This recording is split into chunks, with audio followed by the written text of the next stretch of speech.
So I know we already talked about this, but let me hear what you guys are reading.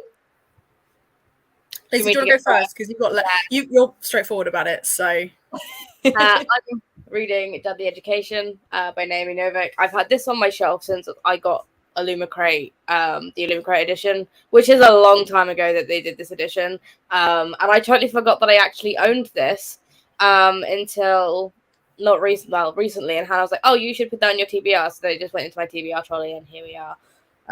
So yeah, hopefully I'm going to try and finish it. I have quite a lot left, but I think I can do it. I think I can do it. I have no doubt. No, it is very pretty. It's a really nice copy. It's really nice. And also Lizzie reads like an absolute speed demon. So like when Lizzie's like, "Oh, I'm hoping to finish it today," what she's actually doing is being like, "Yeah, I'll finish it today." Like, not even a question. I wish I could be like that. Well, like, you know how massive the hardbacks of like Skywards, that like all that lot. Who finished those in a couple of days? Was it this one right here? Yeah, it was. That one. Even like all the short stories in between. Quick. They're really quick, and they're YA sci-fi. They're not like that difficult. They're not that difficult. And then there's me, who really likes starting things, but never finishes anything. I have like 5 books to choose from, and priority-wise, I think I'm going to start with The Night Country for like the first sprint, because this is the one that I'm least interested in. And I feel like if I commit to it in the first sprint and I'm like not feeling it, I'll just DNF it. And then I will continue. And I didn't even realize this, but I've got them stacked in the order of how interested I am in them, with Certain Dark Things being the one I'm most interested in, and then them steadily getting less interesting. So less and less interested. So yeah, I'm going to start with this one. This is the sequel to The Hazelwood, which I did really enjoy. I gave 4 stars, but I reread it, and Lizzie was reading it at the same time. We did like a little buddy read, and then I was like, I have the next 2. I should pick them up. And like, this one's got sprayed edges. I'm hoping I'll really enjoy it. And now I'm just like, oh, it's the same book again. Great. So the stress. Mm-hmm. I feel like for each sprint you should read a different book. Yes. I mean, yeah, if we do 5 sprints, I can absolutely do that. And actually, if we do 6, I've got an audiobook as well that I could just like. Yeah, I don't know how long we'll go on. It kind of depends on how the dog is behaving, because I also need to walk him eventually. And but right now it's a little bit too warm outside for me to do that. So we'll see. But yeah, I am reading Murder for the Modern Girl. I don't have the dust jacket on it. I am 60 pages in, and I am enjoying it. It's about a 17-year-old girl in the 1920s killing rapists and abusers and shit. And then there is this other guy that we're also following, and I think he's a shapeshifter or something like that. He can change his appearance to look like anybody, basically. As long as he has seen them, he can change into that person. And it's actually really cool. I'm really liking it. And I like the 1920s vibes. I've added it to my Goodreads. The moment I'm allowed to buy books again. That is so up my street. It's not even a joke. It's not as fantasy-ish as I thought it would be, but I'm loving it. I am loving it so far. So I think we should start the first sprint if you guys are ready. I am as ready as I can be. As ready as you can be. Let me just find. There we go. Oh, I like the color. That's really pretty. I know. And it should also make like a really nice sound when the sprint ends, but we'll see once we get there. Mm-hmm. We might all be scared shitless, but we'll see. It happens. Awesome. All right. Is 30 minutes fine with you guys for the first sprint? Yeah, that works. All right, let's go.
You're right. That was a cute noise. I know. I tried to make it sound a little bit nicer and not as scary.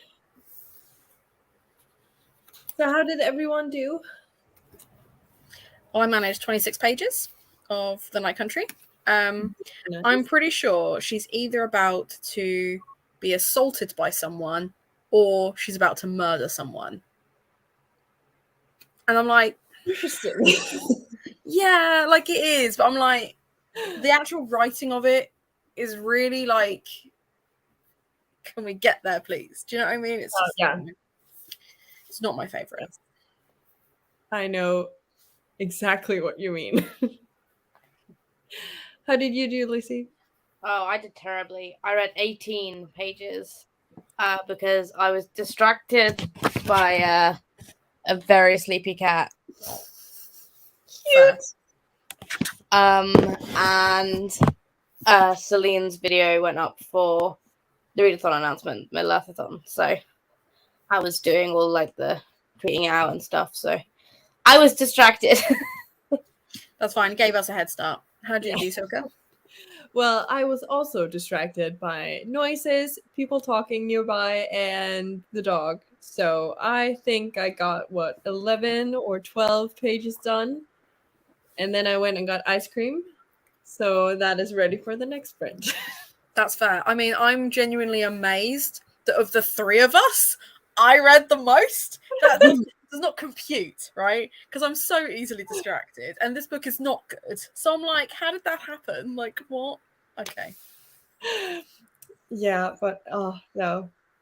It was just the dog kept moving about and wanted my attention, and I was like, okay, you can get my attention then.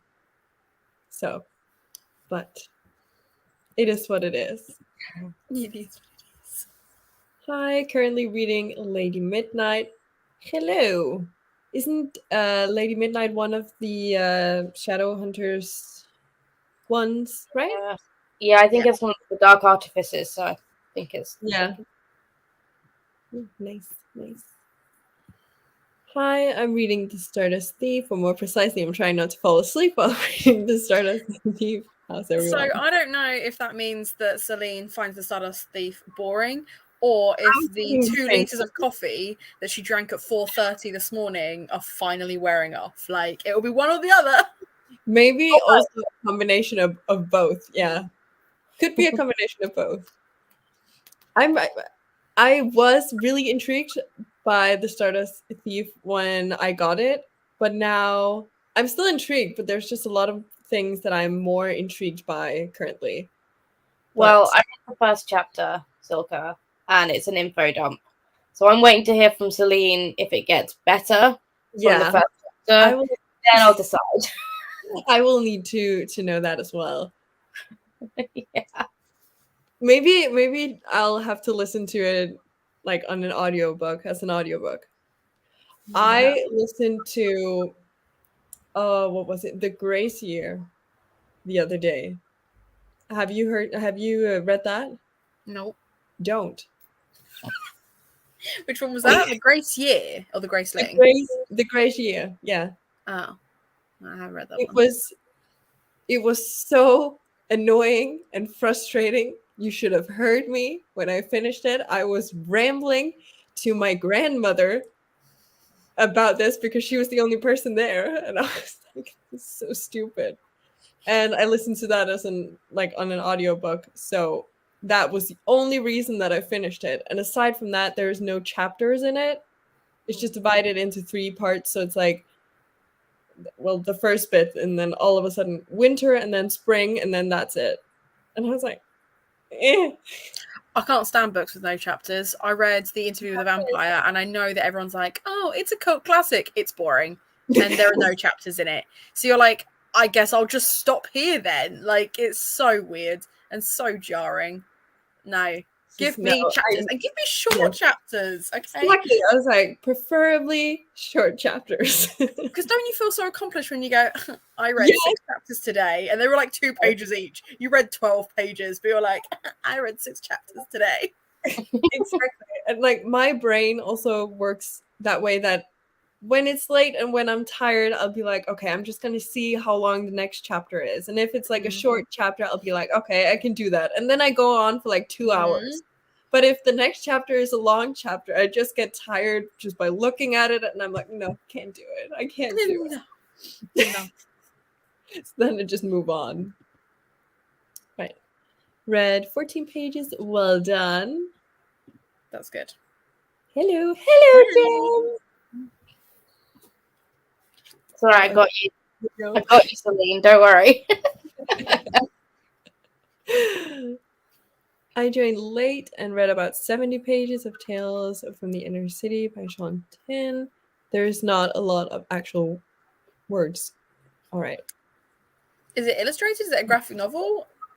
Yeah, I was just about to say, what is it? Tell us what it is. There aren't many actual words. There's a lot of gibberish, but there's no words. It's fine. My first thought was like poetry-ish thing, but I don't even know if Jem reads a lot of that. If you No, read, I don't know. I don't know. Could you imagine if it was like a solid guess? I don't know why I didn't think of that. Could be any of those though, right? Could be any of those things. The cover. Okay. That is a funky cover. I think it's short stories. Oh, okay. Okay, That interesting. does make a lot of sense. Oh, and it's artwork as well, so it's like, cool. Nice. I'm going to add that to my Goodreads. Yes, just adding all the books.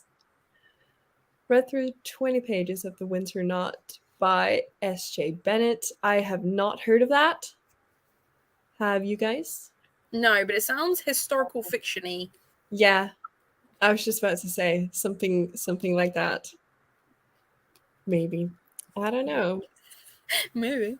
There it is. The 2 liters of coffee are completely wearing off. Yeah, I know that feeling. Mm-hmm. It's the come down. And like, I don't drink coffee, I drink tea. And I am the worst when I haven't had tea. Like, I'm just not a nice person. Lizzie can confirm. I'm just not a nice person to be around. No comment. Needs to have a cup of tea. So in the morning, I go downstairs while I'm unpacking the dishwasher. I put on the kettle and I make sure there's a pot of tea so that Hannah isn't going to bite my head off first thing in the morning. It's so funny. You can tell when, like, because like most mornings I'll come downstairs and I'll either make a pot or I'll like get on with work like almost immediately. And you can tell on days where when I concentrate, I look miserable, right? Like not just like upset, but like angry. And I can tell when it's one of those mornings because Lizzie will come downstairs and she'll go, do you want me to make tea? In this like very gentle, very like I'm talking to a dog that might bite me kind of voice. Like, shall I make a pot of tea? Yeah. It's just like, oh, yes, please. I'd like that very much. And I'll try not to be a bitch. It's fine. It's fine. It's fine. We can do that. Oh God. Yeah, I mean, this is not much better, to be fair. I'm just not a morning person at all. And I don't really drink either coffee or tea, like any of it, and I just need to get to a certain point throughout the day, and then I will be happy, or That's at least nice. I never thought I was a morning person until I started living with other people, and then I was like, oh yeah, I am. I'm not at all a morning person. I'm a, late at night when you're supposed to be sleeping type of person. Yeah, me too. Me too. Me too. Have you read that? Don't. Yeah. I mean, to be fair, I love at the end of the year when everyone does their like worst books of the year thing. That's like my favorite kind of content because it's like, this book that everyone's like talking about. Don't. Like, how about you don't? Like, I love that. Those are my favorite kind of recommendations. But like, I just okay, I need to share something about this book because it pissed me off. So it's this book where all the women have magic, but all the men kind of rule the country, the world, whatever, the city.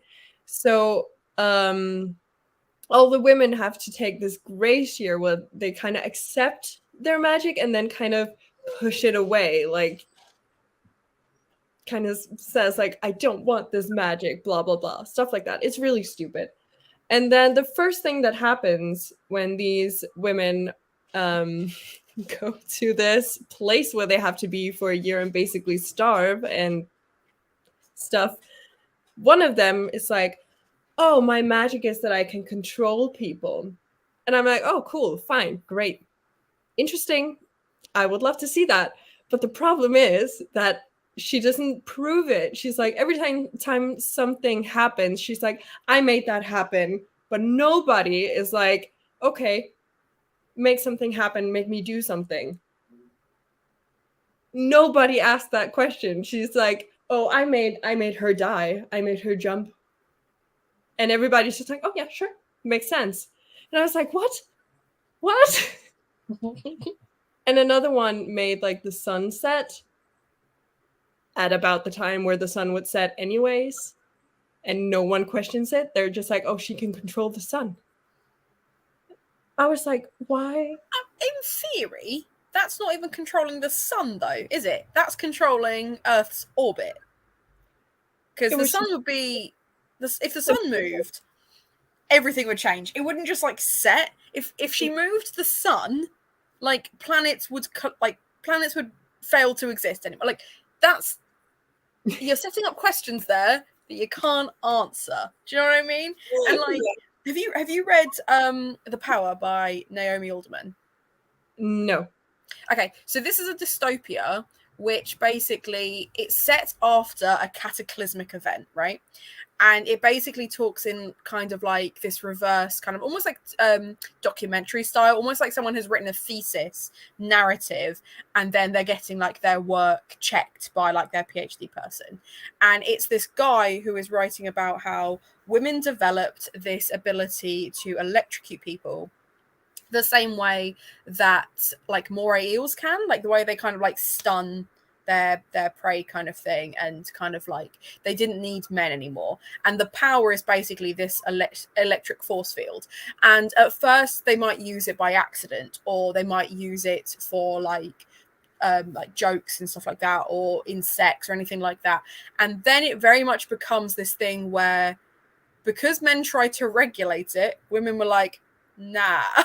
And like basically they take over, and it's this real kind of like, it is a dystopia because there's still no equality. It's just that now women have a physical strength over men, and it kind of like shows like that's not how equality works. Like just being stronger than one person isn't that kind of thing. But I just like the idea that this person has written this book where it's like, oh, they have magical powers and they all give them up. And like Naomi Alderman's over here like, no, give us half a chance. We will take over the fucking world. Just watch. Yes. But it's just, I was so angry because it's supposed to be like a feminist version of, was it Lord of Flies? Or at least that's what I read that it's supposed to be. And I'm like, How? Where? I don't see it. I don't see it at all. So yeah, no, I gave that 1 star. So that is so far the worst book of the year. The only 1 star I have. I was pissed. I was so angry. But I was the thing was I was sitting very calmly and coloring in one of my coloring books, but inside I was just fuming. I was so angry with this book, but you couldn't see it if you looked at me because I was just like, oh, that's nice. Yeah. That was just an inner battle. It's not what I expected it to be. I thought it was an adult high fantasy. It's just a YA fantasy in every sense of the word. I'm enjoying it because the settings are original, but the tropes. Yeah, well, it came in the phone YA, but YA box. So I assumed it'd be young YA. I'm sorry that you thought it was adult high fantasy, because Nope. I'm thinking it's gonna give like Aladdin vibes, right? Yeah. Well, it's a 1001 Arabian Nights retelling. Yeah.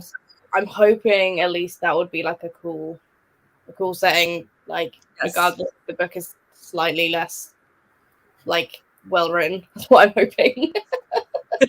Lizzie's like, I can't afford to go traveling. So just, if you give me books that are set fun places, I'll accept it. I will accept the bare minimum. I will accept it. We'll take it. We'll take it. I will take it. I'm poor. Me too. Oh, it's short stories and poems with artwork in amongst them. I picked it up at the library and felt like an easier thing to read in my slumpiness. That's Yes. fair. I do the same thing when I'm in slumps. Just try and pick up something easy. Usually middle grades, though. Because I don't have any poetry that I haven't already read, and I don't want to reread it. The Windsor Knot is about Queen Elizabeth, and she is a detective who investigates crimes that happen in the castle. Obviously fiction. I mean, if it was non-fiction, I'd start to question everything I knew about the Queen. Yes. I wouldn't question it at all. I'd be like, look, she strikes me as the kind of lady where if she doesn't feel like something is getting done, she will do it herself. Yes. But what? I'm sorry. I'm putting that immediately on my Goodreads because that sounds so ridiculous. I need it in my life. Also The gonna Windsor go Knot. find it. The Windsor Knot. Oh my That goodness. just seems like a wild ride. Like, I wonder what shenanigans the Queen gets into in this book. Oh, it's part of a series. There are 4 books. Very The nice. Whisper of the Fabergé Egg, All the Queen's Men, and Murder Most Royal. It must be see, that's weird because like the first 2 have got like 14,000. Well, the first one's got 14,000 reviews. The second one's got 3,000, and then the last one's got 4. So I'm like, is it just not good? I mean, Hannah, who is in one of our book clubs, she rated it 3 stars. So I think it sounds like a fun time. Definitely. someone's review of it says, well, crumble my crumpets. What a cozy read. That's Which has so reminded me that we have crumpets downstairs. So next sprint, I'm doing some crumpets. Wow. Because I'm hungry. Oh, you sent me some pictures. Hold on.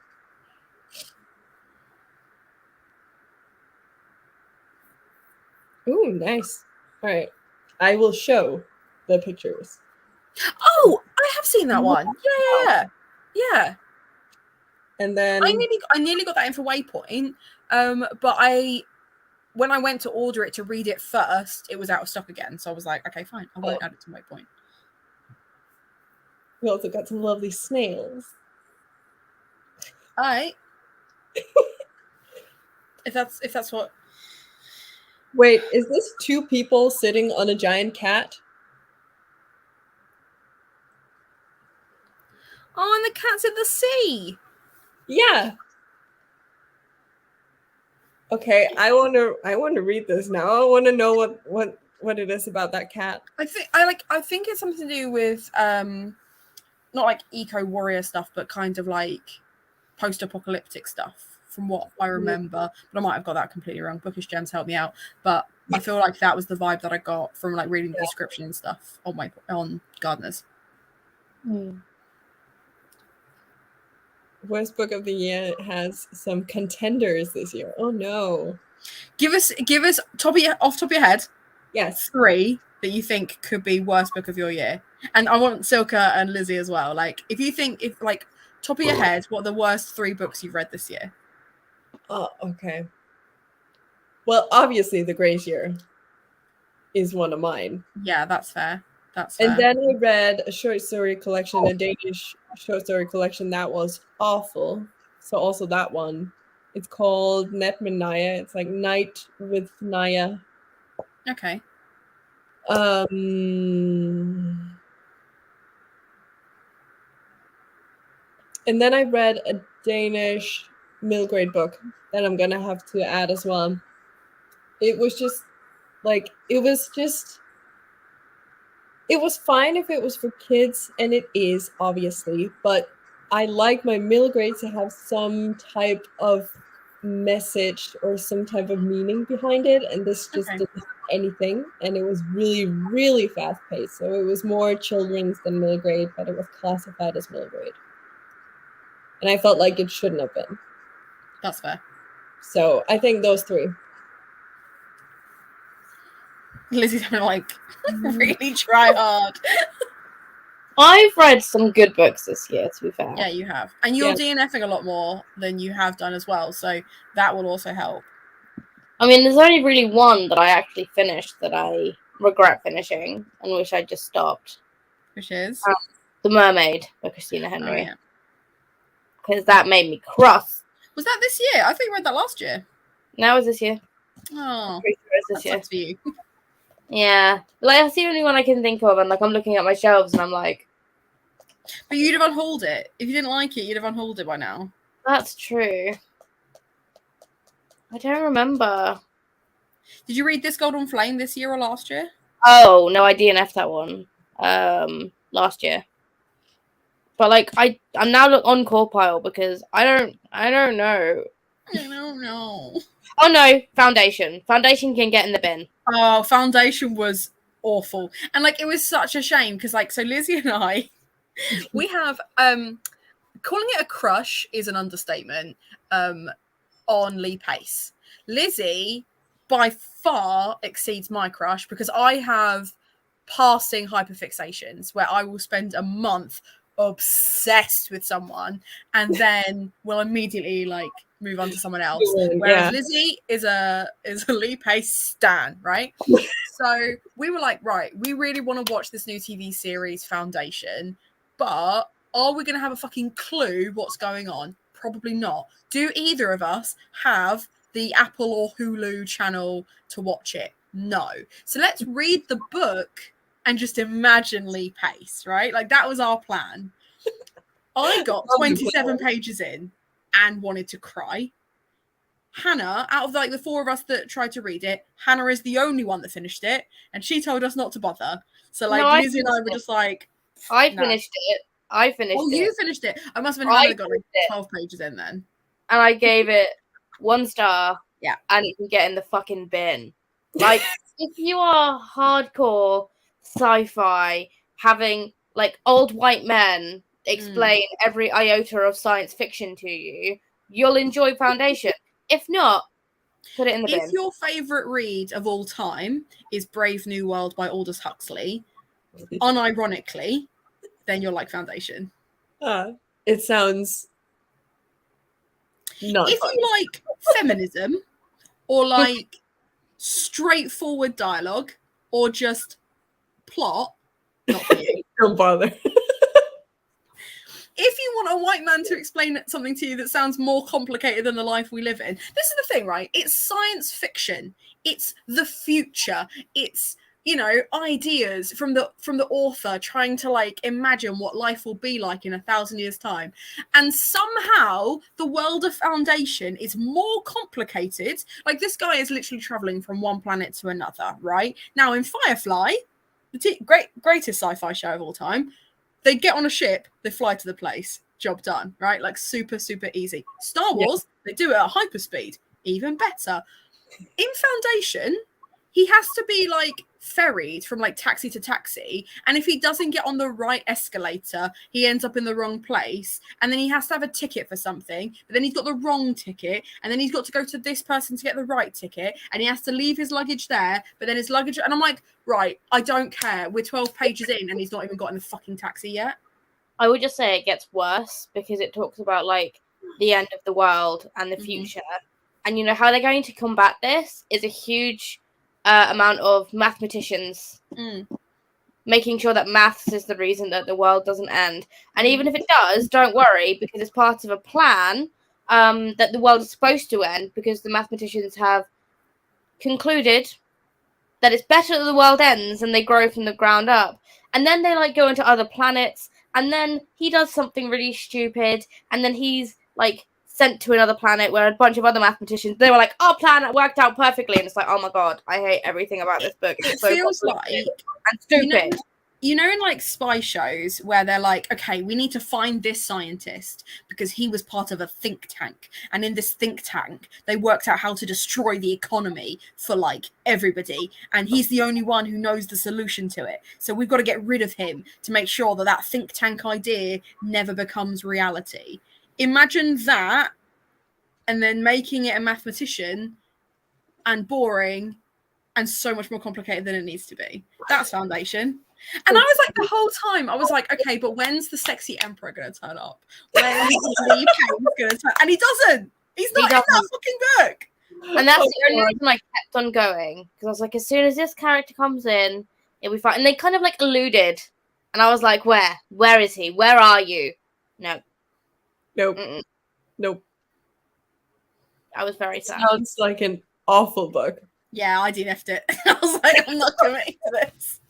Couldn't do it. I actually also thought of another one that I recently gave 2 stars. And that was, what's it called? Star Daughter by Sveta Thakral. Oh, yeah. I've got that on the script. Yeah, I've heard really mixed things about that. Like, really It was one of the fairy loots, and I ended up listening to it on script instead. And I'm glad I did, because I would have DNF'd it, but, I mean... It's so much harder to DNF an audiobook, because you're like, I'm not doing anything. Like, at least if it's, like, a tangible thing that you're like, I'm just going to get rid of it, right? But DNFing an audiobook is really hard. And, like, the few books that I've, like, struggled through this year, I've been like, oh, Lizzie, I hate this book, blah, blah, blah. And Lizzie's like, well, DNF it then. Because that's why, that would be my go-to response. I'm like, I would, but it's an audiobook. And I'm just like, I know I can finish it in 3 hours. Exactly. I'm the same. If it's an audiobook, I'm just like, whatever. I'll just keep going. But if it's a physical book, I have now started to DNF instead, or move it to audiobook if I want to finish it. But if being a strong word there, yeah.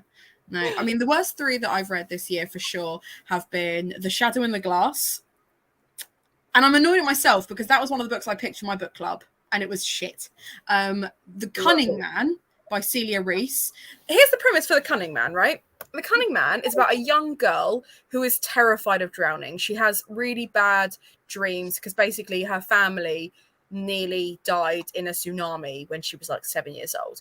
So she's got a real fear of the sea. And her mum, who knows that she nearly drowned and knows that she has a real fear of the sea and like dreams about the tsunami and dreams about drowning, decides that for a relaxing holiday, she's going to take her 3 kids to the fucking beach.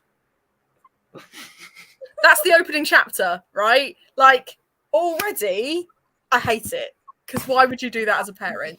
Then she has this like love-hate relationship with the guy who's just like fixing up her house. And like the age gap between them is weird because it's like she's like 14 and he's like 18 and he like talks to her like a child because she's a child. And then she's like rude to him because he's rude to her. And then they start like liking each other and like nothing ever really like happens between them, but it's all very much like, is something going to happen? And that gave me the ick.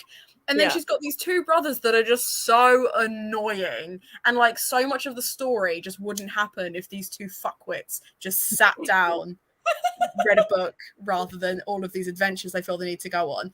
And I read it for Becca's Bookoplathon. And I was sat there and Lizzie was sat there with me and I was just like, I hate it so much. But it's also like only like 128 pages. So I was I know I can finish it, but I'm so sad. So yeah, that and then Interview with a Vampire, which is also super boring and super long. So yeah, I've heard not good things obviously from Jem about that series. Well, I think she liked the first one. Correct me if I'm wrong, Jem, but I know that was it Queen of the Damned, the third one? Yeah, I think so. And then you've got Vampire Lestat and Queen of the Damned. So I can't remember which way around it is. But I had all 3. I had bought all 3. I'd found all 3 in a charity shop ages ago. And I was like, I have all 3. And Interview with a Vampire was one of our Lamentable Library book club picks.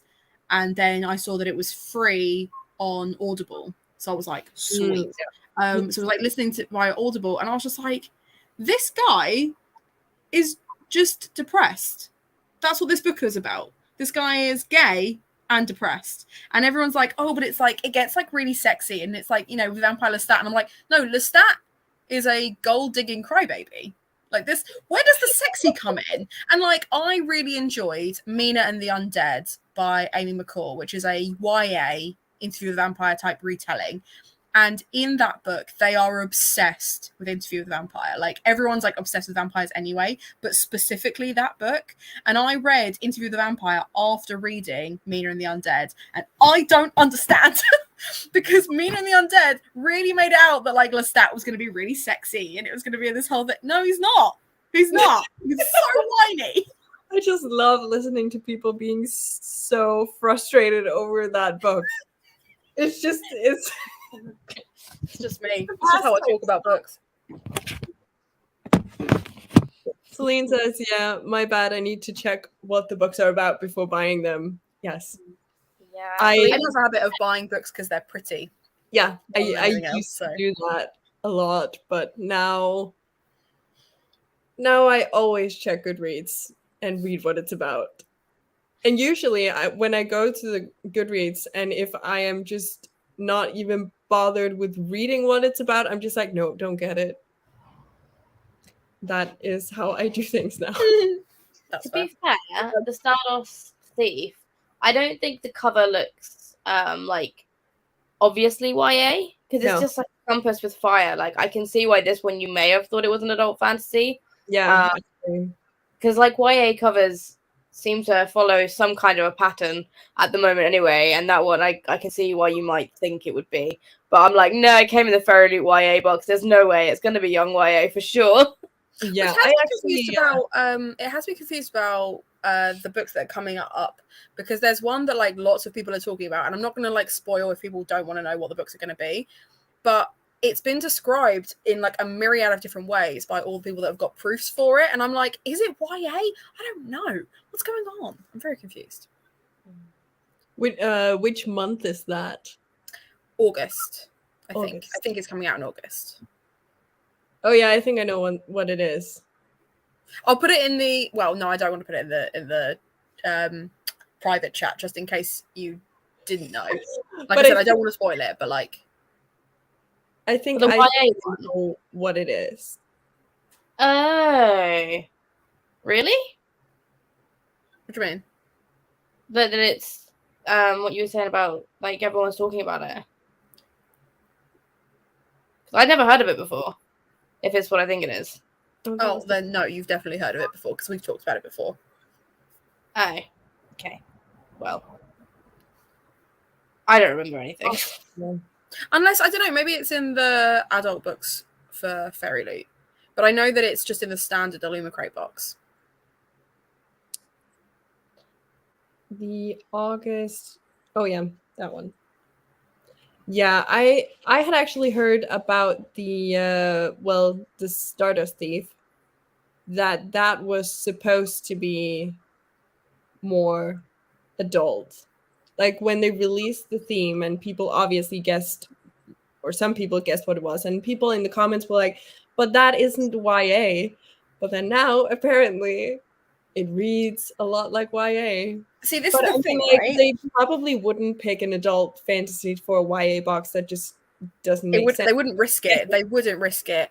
Although having said that, with the book that Illumicrate picked last month, maybe they would risk it. But I think the thing is, there is no finite definition for YA, right? Because YA is a marketing tactic. That's it. So you can say, oh, I've written a book for YA, and that either means the pacing is very quick, it falls into a lot of tropes, or you've specifically written it because you expect your audience to be between the ages of 12 and 18, right? But that, you think like mentally where you were aged 12 versus aged 18, like those two groups are not reading the same thing. So you can't market something for that entire group and not expect adults to read it, or to market it for like a smaller genre in that. Do you know what I mean? That doesn't make any sense. But then equally, I've read books that are like adult fiction, and the only thing that's adult about them is that when the tension is broken, it's not just with kissing, it's like with a full sex scene. But other than that, the pacing is YA, the tropes are YA, like there isn't enough violence in it, like whatever it is. Like Clown in a Cornfield is a horror, it's a YA horror, and you can tell it's a YA horror because everything happens so quick. Right? Yeah.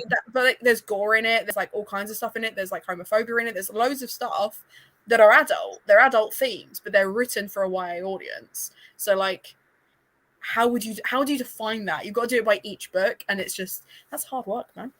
That's hard work. Yeah. Also, I'm sometimes really like torn between if it's YA, if it's new adult, if it's adult. So I'm just like, I'm just gonna put it as what I think it is, what I feel it is, and then if you disagree, that's fine.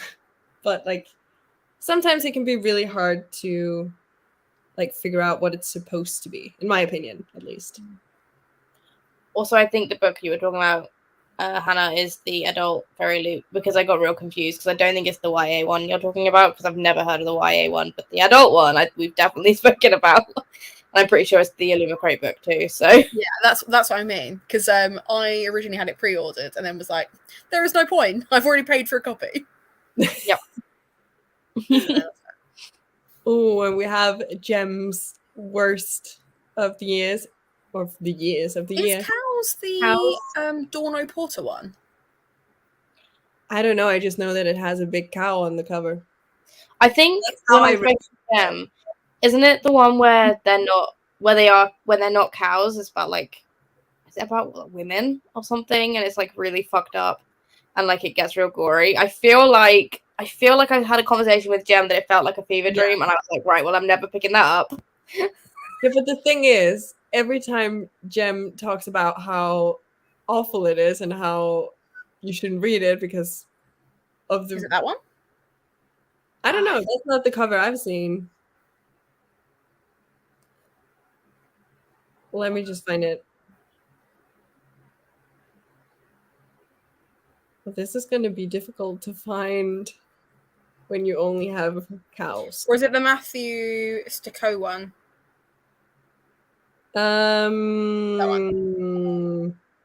Well, that is not the cover I've seen. So give me a second. Yeah, it is that one.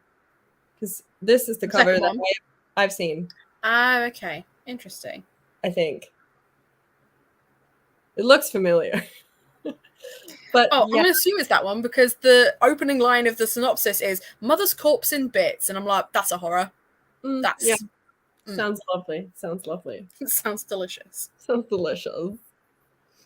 Because the Dorno Porter one seems very strange. Yeah, I don't know where I stand on the whole Dorno Porter writing, because like she was a journalist first and a columnist, so I'm like, I feel like there's going to be a writing style there, but I also feel like if it's going to be like a speculative contemporary, that's not my bag. She also has Nothing But Blackened Teeth and Queen of the Damned. I could have called Nothing But Blackened Teeth, not gonna lie. I was gonna say, didn't Gems unhaul their copy to you? Yeah, they did. Yeah. And I didn't hate it as much as Gem did, but it wasn't a good book. I just didn't overtly hate it. That's fair. Also, shout out to My Lovely Wife, Echo North, and The Chill. As in, like, bad? I think so. Okay. I think it's like close to being the worst 3 of the year. Interesting. I'm guessing. I don't know. Firefly is best sci-fi show of all time, and if you haven't read the books yet, add them to your list. Okay, I will do that. I haven't, but I should. Thing is, like, it has my whole heart. Like, I love that show so much. To the point that I will only watch the first half of the film because I like the film, but I don't like how it ends. I don't think I've seen the film yet, but I've seen the series, and I was sad that there wasn't more because I felt like there should have been. And so I didn't watch the film because I was bitter about the fact that there was no more series. The thing is, it's got to the point now where like people keep like petitioning to be like, bring it back. And it's like, those actors have done so many other things since Firefly. It will never happen. Yeah. What they could do is a spin-off show, which would be fine if the person who created it wasn't trash. Mm-hmm. So, yeah. Yes. Yeah. Why do I have to love things made by terrible people? Why? Because you're not allowed nice things. I'm not allowed nice things. There's a running joke between me and my friend Ali where I don't like joy. That's a thing, and I feel like that is added to that in the fact that the things I like are made by terrible people. I'm not allowed to experience joy. No, it sounds about right. Yeah. Interview with a Vampire was fine-ish. Lestat was pretty good. Queen of the Dam can get in the bin. Okay. I've heard the film is sexy. One of them. I knew that there was one of them that you liked, but I just couldn't remember which one. It was fine-ish. The Queen of the Damned film is a very sexy film. I've heard this. Is that what do they call that? The bi panic? Is that? Yeah, but I think that's actually all of Vampire Lestat. The Queen of the Damned film is not really the Queen of the Damned, it's Vampire Lestat. Oh, okay, interesting. But I haven't read the books, and I think I'm taking what Jem said about it again. But the film, I need to rewatch that film because it is much sexier than the interview with the vampire was, like way sexier. But I think maybe also if you watch the films before going into the books and then are expecting something on that level and then it just being completely different, you might also get disappointed. But also, I'm also trying to see it as separate things, but it just doesn't always work out for me. Yeah, but the films are probably just as angsty as the book is. I haven't watched the film in ages, but it is just a lot of like Tom Cruise being like, let's go and have a party, and Brad Pitt being like, no, I want to sit in my feelings. But like vampires are supposed to be sexy, right? Like that's Since when? Since when? Why? I'm sorry, Bram Stoker would disagree. Well, Bram Stoker can get in the fucking bin then. Bram Stoker is dead. You treat him with respect, Lizzie.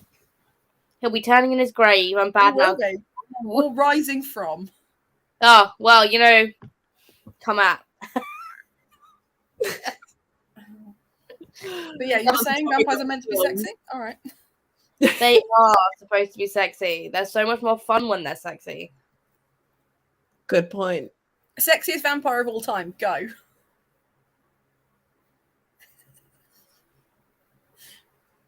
Well, I have two, and I can't decide. Oh, you can. That's fine. I'm not saying you only have to pick one. That's fine. You go ahead. Okay, that's good. Well, mine are both from Vampire Diaries. I'm gonna have to admit. Interesting. Yeah. Interesting. So Damon Salvatore and Enzo. Interesting. Yeah. Interesting. Like Enzo, yeah, he's a bit too sociopathic for me. Having said that, I do like Klaus. So can I really say anything? I also like Klaus and Elijah are both in like a third place for me. But but I am actually currently rewatching the entire thing with my boyfriend, and I love it because he loves it. So that's just so much fun. And we're currently in the beginning of season 4, so we still have like annoying Stefan, in my opinion. I can't. And when does he not get annoying? When he and Elena stop. That's when he stops being annoying. When he starts dating other people, that's when he sorts his shit out. Yes. He's just, I can't, like the first couple of seasons, every time he was there, I was just like, ugh. The first 2 seasons are carried by Bonnie, Caroline, and Tyler. Yes. They are carried by those 100%. characters. Because Elena is fucking annoying. Her brother Jeremy just needs therapy. Admittedly, I also want to add to the list the aunt, because she's a babe. She's great. Yes, I agree. But no, Bonnie and Caroline carried that show until about season 4 or 5. Amazing though. She is just, yes, I love her. Love her. She gets more fun though when she's turned into a vampire. I mean, she's definitely better as a vampire. 100%. Like, she's so much more fun. I'm like, okay, there you are, Caroline. We like you again. I was just waiting for it because I'd seen everything, and then now I'm watching it with my boyfriend, and then in the beginning I could just feel how annoyed he was with Caroline, and I was just sitting there like, just give it a minute. Just give it a minute. It'll get better. The thing is, though, like, as soon as she got better, he was like, oh, you're right. She's one of my favorites now. And I was like, yes. See, I related to Caroline from like day dot because she is a control freak. She wants to help her friend, but she has no idea how. She is also like overcommitted to like 100 different things. She barely sees her mom and really just wants some like quality time. Like her love language is quality time, and she's not getting quality time with anybody. And like she's just dealing with all this stuff. When she becomes a vampire, she doesn't need to sleep, she doesn't need to eat, she can just get shit done. So she does. And it's like that's when she really like comes into her own. And I'm like, yes, Caroline, I love that for you. I agree. She is great. I love her. I'm really disappointed neither of you said Spike from Buffy the Vampire Slayer. I haven't said anything yet, and Spike was one of up at any point, Lizzie. No. No, I've been thinking for a good long time, actually. Go on then, Lizzie. Give me your well-thought-out answer. Spike's on the list because he is sexy. Angel doesn't get there though. I'm sorry. That's fair. He's not on my list. It's Spike and Damon and the guy who plays Lestat. I don't like in Queen of the Damned, not in Tom Cruise. And Lee Pace in Twilight. I can't remember what his name is in Twilight. Yeah. Lee Pace, so he gets on the list for that. Oh, I haven't seen that film, so I always forget that Lee Pace was a vampire. He's in Breaking Dawn. He's in Breaking Dawn Part 2, and he's the one that like gets zapped, and he's like, "I will go with woman, whatever." Yes. See, the only thing I would say with regards to like Angel from the TV series Angel, because he very much has like an Elena storyline where it's just like the first season he struggles, and then when he comes into his own, like that's like, and he grows up, and like that's fine. So I feel like Angel in the TV series Angel, excellent. Angel in the Buffy series, he's the angsty boyfriend that she needs at the time. Like it's just, it is what it is. But Spike is just awful, and therefore I love him. Like he's just the worst. He's also sexy because he's also James Masters. So I still love swings and roundabouts. I love him in the musical episode. Oh my god, it's when they're doing like the grand finale bit, and he's just like he puts his hand up. He's like, "Why am I doing this?" And just like wanders off. So good. That's such an underrated episode. It's such a good episode. I actually haven't seen Buffy the Vampire Slayer like ever. I think I've seen a couple of episodes because my uncle tried to force me to watch it, and I did like it, but my uncle is kind of introducing me to new series every day, and I just have to pick which ones I want to finish first, and that wasn't one of them. But I was intrigued by it, and I might watch it at some point. I just don't really know when. That's fair. I think it's hard for me to recommend Buffy because season 1 isn't the strongest season. So you can't really be like, because I refuse to watch Breaking Bad because everyone's like, you have to get through season 1 to like get to season 2, and season 2 is better. And I'm like, no, I want it to be good from the start. So like, I find it very difficult to recommend. But one thing that I would say is if you're an avid reader of any kind of like sci-fi fantasy type stuff, when you're watching Buffy and you're seeing all these different monsters that she's fighting, they are all a metaphor for something related to the teen struggle. So I watched them as a 12-year-old being like, oh my God, this TV series is great. And as an adult, I'm like, oh, that's why 98% of my personality is sarcasm, because I watched this show in my formative years and learned all of my moral lessons through a very attractive young girl trying to be feminine but also killing monsters. Like, do you know what I mean? I'm like, that's why I am who I am today. So yeah, I also just seen Jem's comment down a little bit further, and she said Celine from Underworld, and I totally forgot about Celine from Underworld. And she is sexy. All that black. Bill Nye in Underworld? Anyone? Absolutely not. Celine from Underworld. Celine. No, that's fair. That's fair. Speaking of Celine, also I checked on Goodreads, and it does say adult and high fantasy lies. But I think people shelf it on Goodreads. I don't think that's like an official by the publisher thing. I think people can just shelf it as whatever they think. No, you can. The publisher will shelf it first, and then people can like upvote it. So it will be a case of people will have added, and it's librarians of Goodreads that will do that. So Yeah. it will be the publisher first, and then it will be other people adding information as and when they have it. And the more of those things that comes up, the more people have specifically said. So if it says adult fantasy on there, it means that at least 3 people read it and went, yeah, this is adult. God. The struggle. Awkward. No, not the cows, just the cows. Okay. It's fucking vile. Yeah. I think his name is Michael Stokey. I would say Stokey. I don't know if that's correct. Yeah. And I cannot stress enough how much you should not read it. Holy shit. Oh, Stokey. I have a horrible character trait where if someone tells me not to do something, I immediately want to go and do that thing. That's the gremlin, and you should let the gremlin just not win this round. I know, and Jem has told me before not to, but I'm like. But having said that, I don't know if this is like, I don't know how much Gemma didn't like Stephen Graham Jones books, because you and I really enjoyed them. So is it a case of differing taste, or is it just bad? Is it just bad? I'm not willing to find out. I don't think this Cow's book is going to be for me. But Lizzie, you crack on.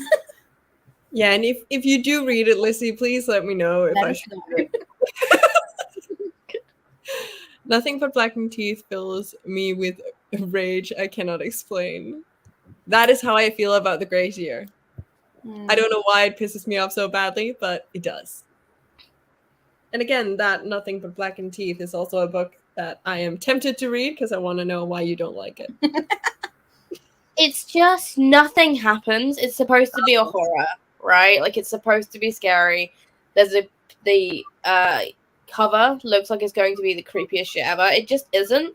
And like these characters are fucking awful, and the entire time you're like, when are these people gonna die? Like, and because it's a novella, like I think it would have done better as a full length novel where they actually got to develop how they got there.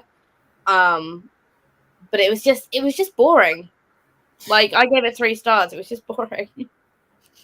I'm really enjoying the fact that you went better, and you said something else that then made me laugh, but just the fact that every now and then you slip into a very South London accent, and I'm like, do you know, I know where you got that from. I know where you got that from. I can't help it.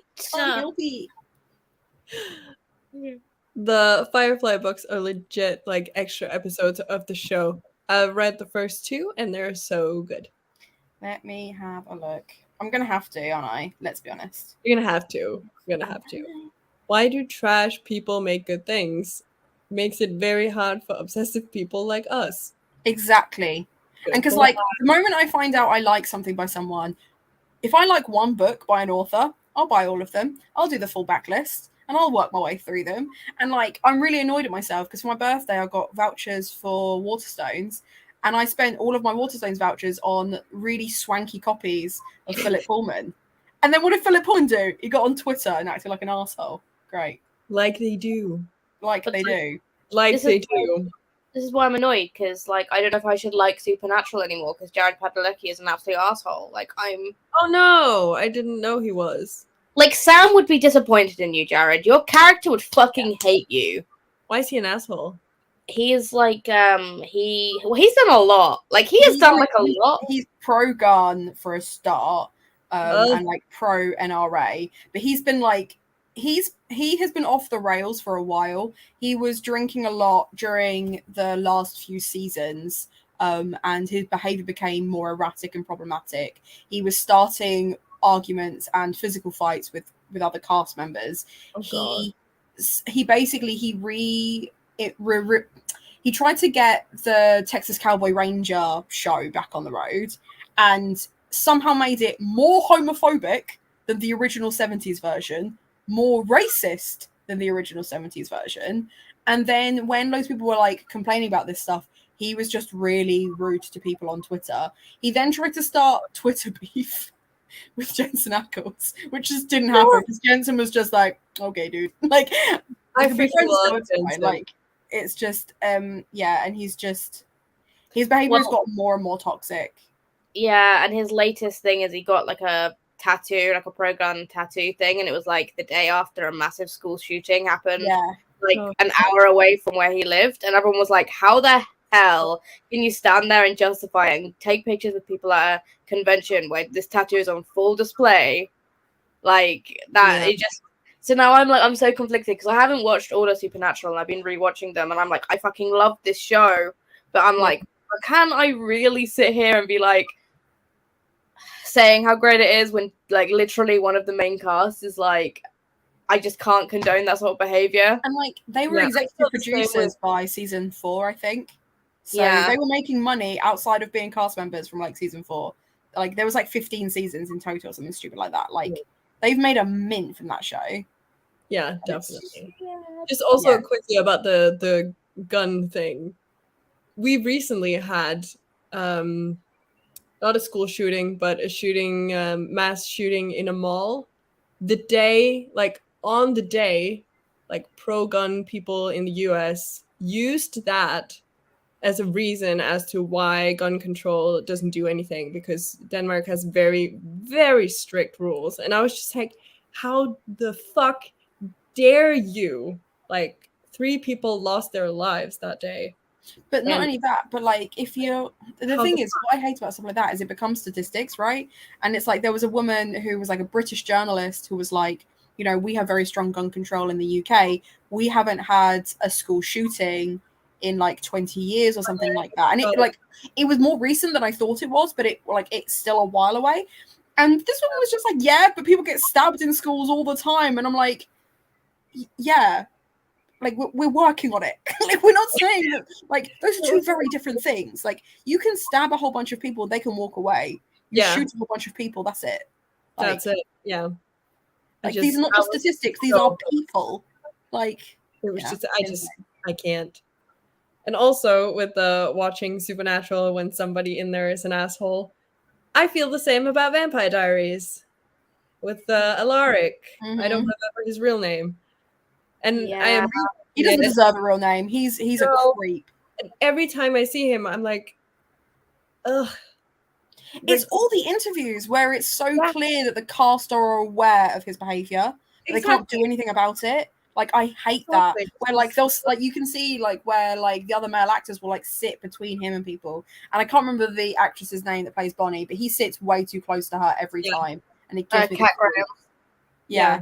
And it's just like, leave her the fuck alone, please. I just can't, because he was one, before I knew that, he was one of my favorite characters. And now I can't. I can't. Every time he is on screen, I'm like, ugh. Even though his character isn't doing anything. Like, stupid. Well, he does sometimes, but. Anyways. The Queen of the Dam movie is a mashup of Lestat and A Queen of the Dam books. That was the only way to get a fucking plot for the movie. The soundtrack is still my favorite soundtrack ever. Some movies just have a really, really strong soundtrack. And it's amazing. Angel. And Damon, obviously. Yes. Yeah. Damon. Like this surprises me, because most people who are Team Angel are Team Stefan, right? And most people who are Team Spike tend to go to Team Damon. I would say yes, because they follow very simple archetypes, but I would also say no, because Damon, of all the vampires in Vampire Diaries, is the only one who gets an actual arc of a redemption arc. He doesn't just immediately switch and become a good guy, right? Klaus is a good guy only when it suits him. Yeah. Elijah is never really a good guy. He's just morally superior. Those 2 things are not the same. Stefan physically cannot control himself. So he is just the pained part of Angel. But he never gets that arc where he actually develops and becomes a good person. He just reins himself in, right? Damon is the only one who actively makes choices to improve who he is as a person. Right? And like, yeah, some of that stuff is retconned because you have it where it's like, oh, but if I had met you first, and it's like, but you did meet me first, like all that bullshit. But his actual behavior changes. He grows up, which is weird because you'd think if they'd been alive hundreds of years, they would be emotionally mature. But I guess when it's a TV show. But yeah, so I can see what you're saying, but I would also disagree for that same reason. I think most people I've met are all Team Damon. I think I know one person who's Team Stefan. And Are they in like a long-term relationship with their childhood sweetheart though? Probably. That's such a cruel generalization, but like, yeah. I've been single for 100 years. I'm allowed to make those jokes.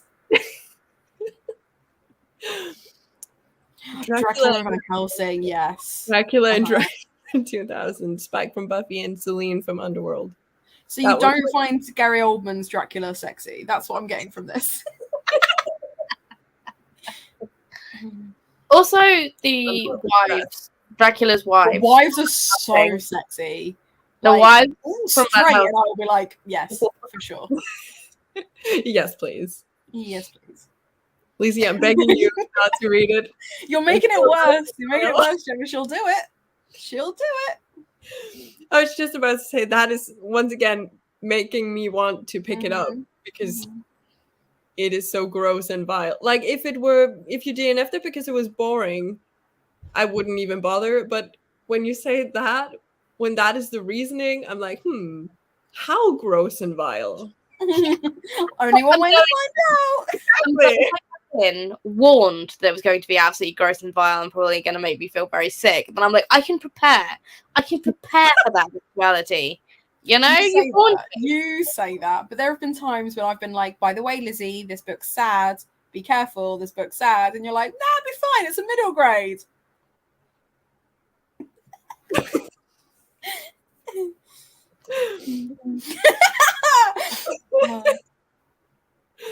Philip Pullman basically stood up for J.K. Rowling and was just like, you know, she's allowed to have an opinion, basically. But then also shared other really problematic stuff. It was all very much on Twitter, and it was all very much just like, you know, when your granddad says something racist, and you're just like, oh, God's sake, granddad. Except it was on the internet. He didn't support J.K. Rowling. He basically read someone's tweet about trans things and spoke over another Black author, and basically told that Black author that they were stupid and clearly hadn't read the context. He has stuck up for J.K. Rowling before though, because when I didn't see that.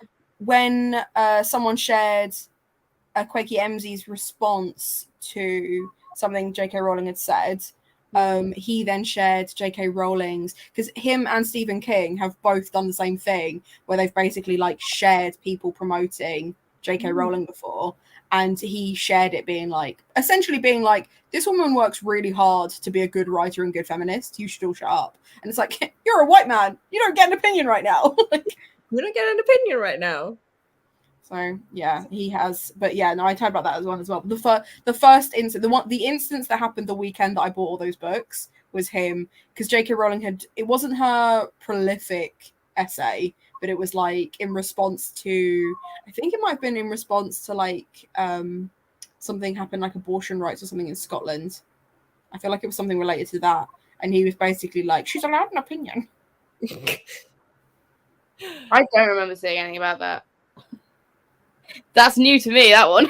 Yeah. I mean, just stop being for ages. People will be like, who's your favorite author? And I'd be like, oh my God, Philip Pullman. Because he can write like 80 pages of description of like just the setting, and I'd lap it up. And now I'm just like, literally anyone else.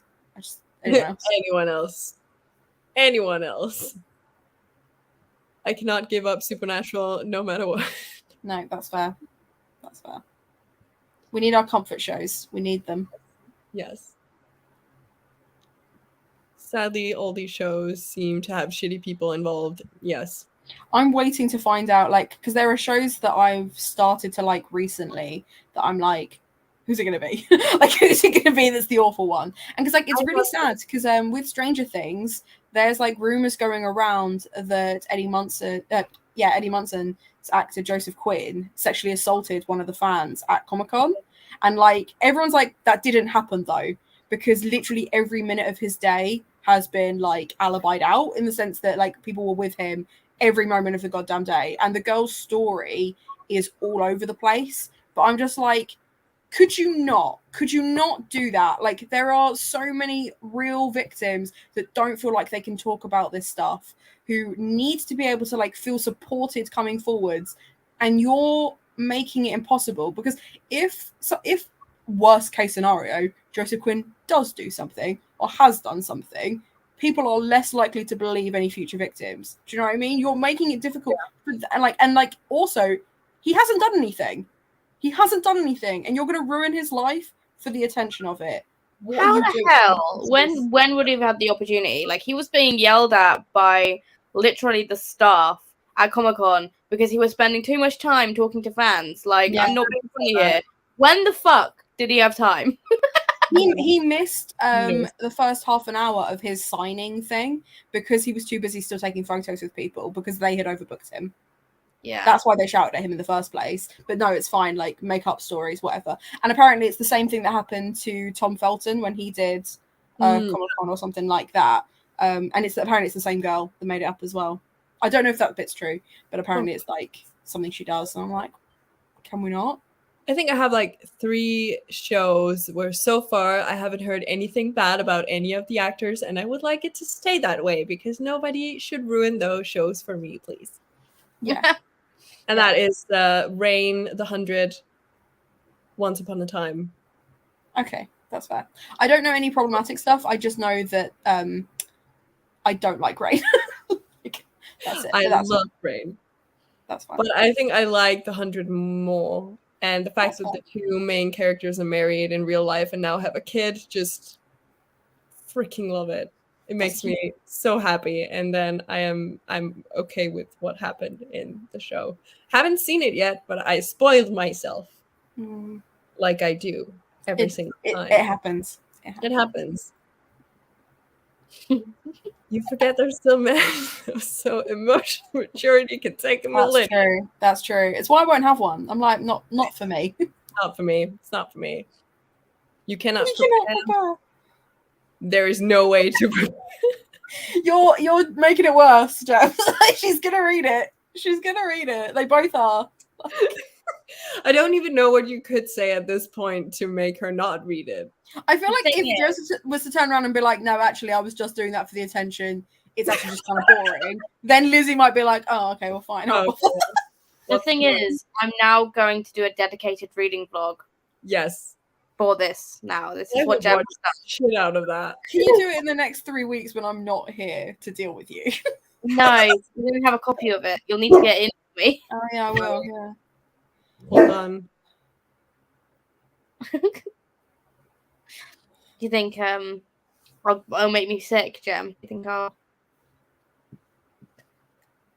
Could it be worse than that weird scene you read in the cabinet? That's the question. It's probably going to be way worse than that bit that I read in the cabinet. That was really gross. That was weird, that was also because I wasn't prepared for a torture scene to be in that book. Like, that hit me from left field. Like, I was not expecting that stuff to be in that book. No, that's fair. That's fair. Sorry about that. He thought he hurt someone. He was just protecting you. He's been a good doggo. He is a very good doggo. And now he is just going back to sleep. See, I was scrolling through my phone and looking at like, oh, it is a Labrador. I was going to say I thought it was a Labrador because I had a ginger lab. Oh my God, I love him. Oh my goodness. So we had a lab very, very similar. And the last TikTok I took of my dog before he passed away is I'm holding a bread roll and he jumps up onto his hind legs and basically like full on snatches it out of my hand. And I've put the song behind it that goes, get that bread, get that head, then leave. Because he does. He just comes up. He snatches the bread off me and just walks out the room.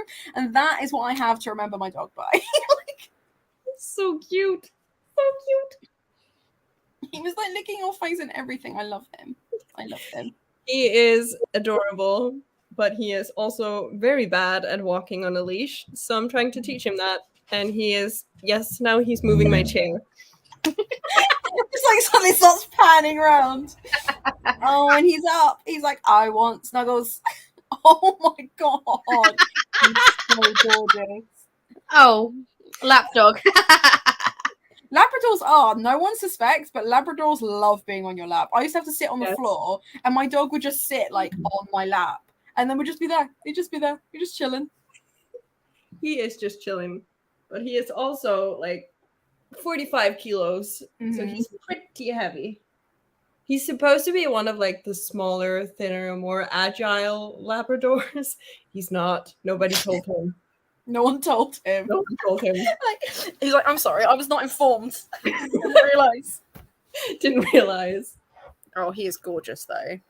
He is very pretty. Yes, you're very pretty. Mwah. Oh, he's got such a majestic little face. It's just like, yeah. Mm-hmm. Oh, Lizzie, can we get a dog? Sure. I'm not opposed. I'm not opposed to a dog. I feel like I'd leave the house more if I had a dog. Yeah, I keep force telling him my to go on friends a walk. we should get another one so that he can have a companion, and then his name should be Thor because his name is Loki. I think that's such a good idea. Mm-hmm. Jem says, "Oh, Pullman, no," and then Stephen King, no.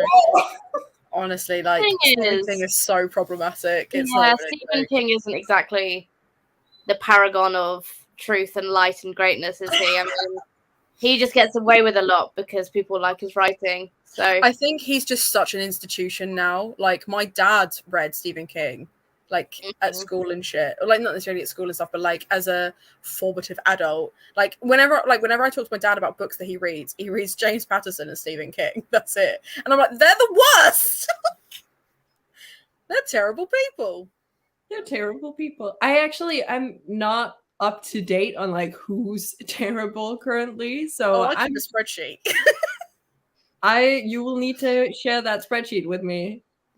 It's like sometimes I find it, well, not difficult, but yes, a little bit to figure out like who is currently doing stupid shit, because there is a lot of people doing stupid shit. Yeah. Constantly doing stupid shit. The most recent one that like very few people are talking about, which I find very strange in general, is Rose Zazabo, who wrote We All Fall Down, which was the Illumicrate book for last month. They also wrote like What Big Teeth or something like that. And both of those books, now Rose is a non-binary white author, and both of those books, one of the subplots is Black, sometimes gay men being tortured, abused, or basically handed to the police. And the people that do that, not suffering any consequences whatsoever. Like, that's happened in 2 of their 2 books. And, like, I wrote to Illumicrate because I was like, this is a white author profiting off of Black pain. Yeah. Like, what? And they gave me my money back and then sent me the book anyway. So I was like, cool, this is just going in the bin. Like, why have you done that? Why have you done that? Yeah. But those people like hadn't heard about it and are reading it, seeing this bit where this non-binary character like hands off a Black, knowing that he didn't commit the crime, to then be interrogated and beaten up by police officers. Love that. It's just, it seems like it should have been like something that they knew were in the book and then maybe shouldn't have promoted that. Well, this book, is the thing. So they'd all read it. In the email response I got, the email response was basically like, oh, we thought it was really important to share stories like this.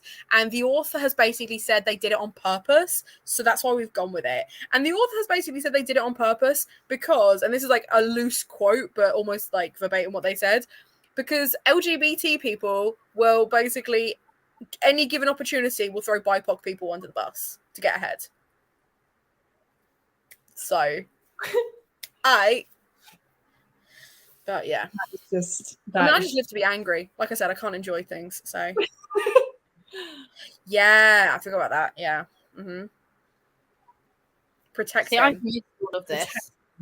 I've been just watching cute TikToks and like Eddie Munson TikToks. I've not actually seen any of this stuff or Joseph Quinn. That's really shit. You had a shit enough time at that Comic-Con as it was. Like, yeah.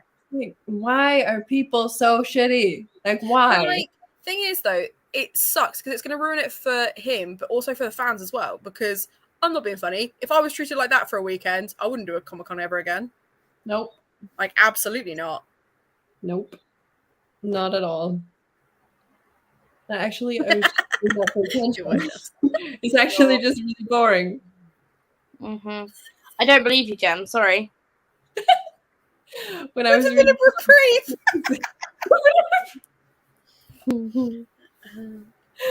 Oh, I love that.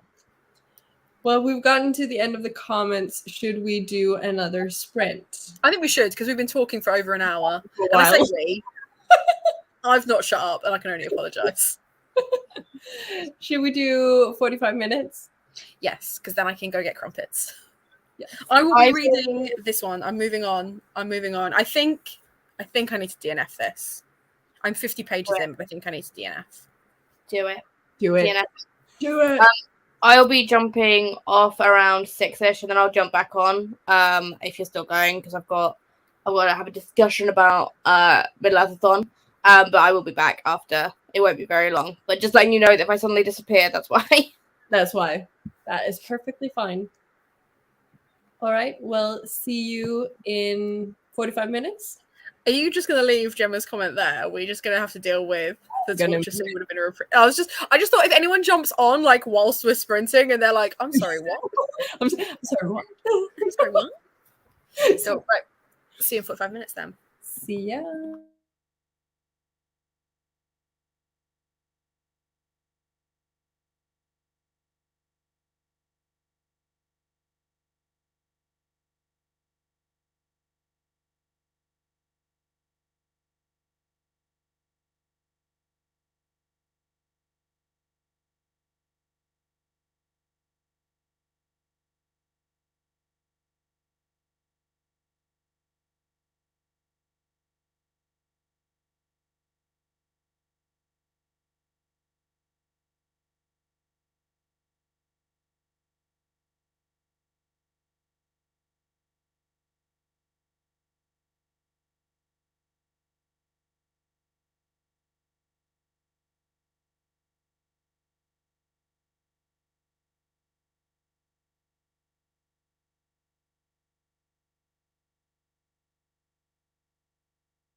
Hey.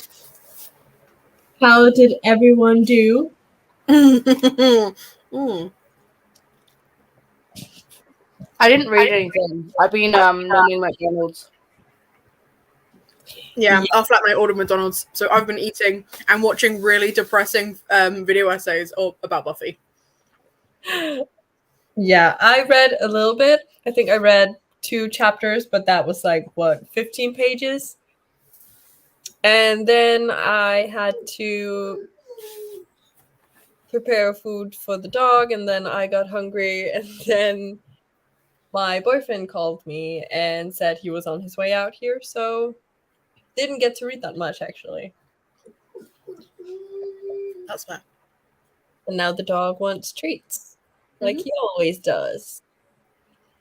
But you can only get treat when you do something good. Mm. And eating your dinner is not that. He wants dessert. Definitely, he always wants dessert, but I'm pretty sure he didn't finish his dinner, so there is no dessert. He is a very picky eater, and I blame my parents for that, because they're too good at giving him stuff that isn't like regular dog food. So then they're like, oh, we can put some chicken in there, we can put some blah blah blah in there, and I'm like, well, then he's just gonna start to not eat the dog food and only eat the chicken, which is exactly what's happening.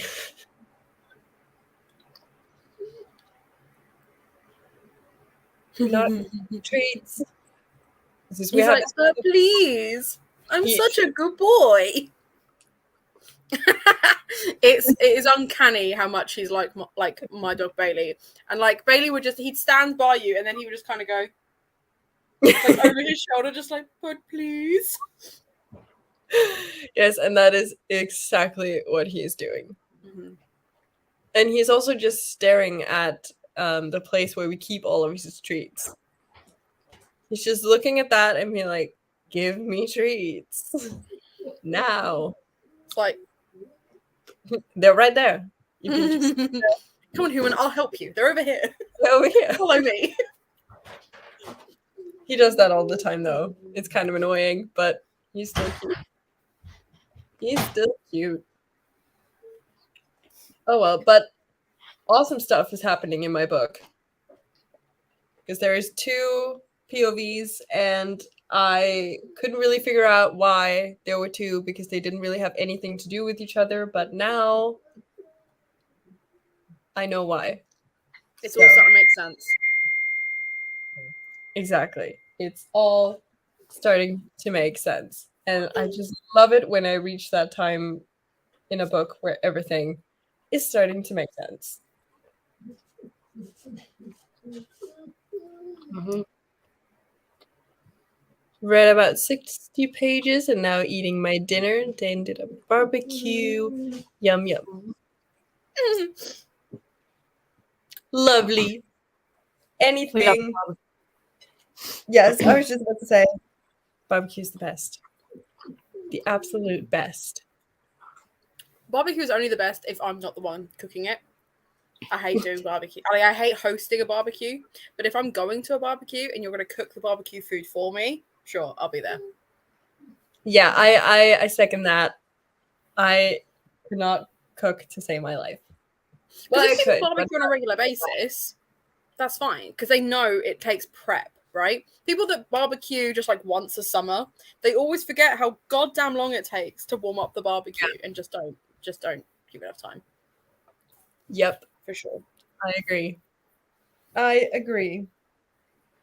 Well, I was actually thinking of going straight back into a sprint, if that would be okay with you.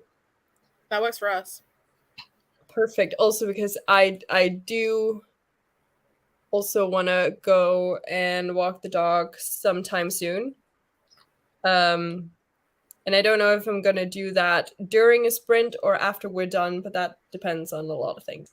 But I'll figure it out. So I'll just take Jem's comment and then we go for another 45 minutes. Mm-hmm. Perfect. Dan is always in charge of the barbecue, which is fine for me. He did one last night and is thinking doing another one tomorrow. That sounds great. That sounds Love lovely. Lovely. All right. See you in 45 minutes. See you in 45. Mhm.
Hey, hey, hey.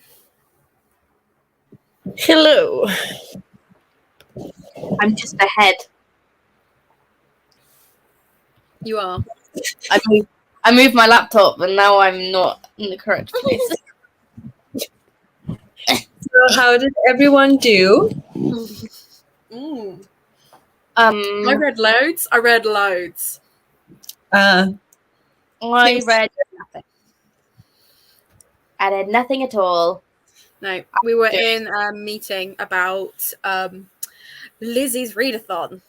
Yes. Oh, Because it's at the end of August. So we're now almost a month before it happens, and had to try and get some things ironed out. I'm excited. very nice. Sounds very exciting. Yes. How did you do, Tolka? Did you read? I did 9 pages probably, and then I went and played with the dog to kind of get him tired so that he could wait a little bit with his walk.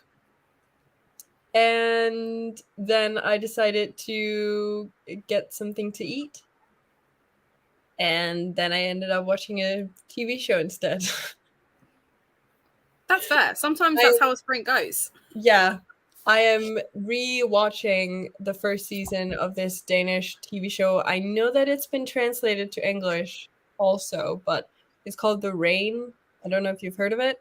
I really like The Rain. If it's the thing I'm thinking about, it's where they like it. It's like dangerous rain, right? And they have to try not to get caught out in it. The first episode is basically this little family that you follow, and then they go to a bunker, and then mom and dad dies. Well, mom dies, dad disappears, and then it's just brother and sister. Yep. Yep. Is that the Rain show you were talking about earlier when you were talking about your comfort show? Oh, no. Okay. No, I was like earlier when you mentioned Rain, I was like, are these the same thing? No, they're probably very different. Nope. They're very different. Very different. But no, I'm rewatching it because I at the time where season 2 was released, I'd completely forgotten everything that happened in season 1, and I didn't really feel like rewatching it at that time. And then today I was just like, oh well, might as well do it. And I think I am at episode 6, and I started today with rewatching. Proud. Could have read something? No. Spent all day on the couch watching TV shows. That's fair. That's fair. And it was real nice. It's a Sunday, to be fair. You can do what you want on a Sunday. Exactly. And it seems like every time I'm just relaxed on the couch, the dog will go and lie on the other side of the couch, and we will just relax together. And that is nice. That is nice. That is very nice. Hello. I love it. Hello. Hills.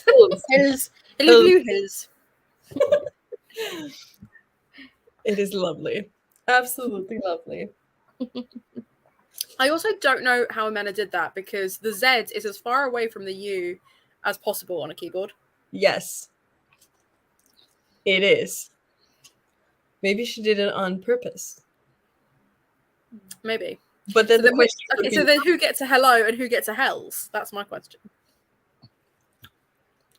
That is a good question. I feel like it would be like hello, hells. That's Well, I might have to agree with that. That's fair.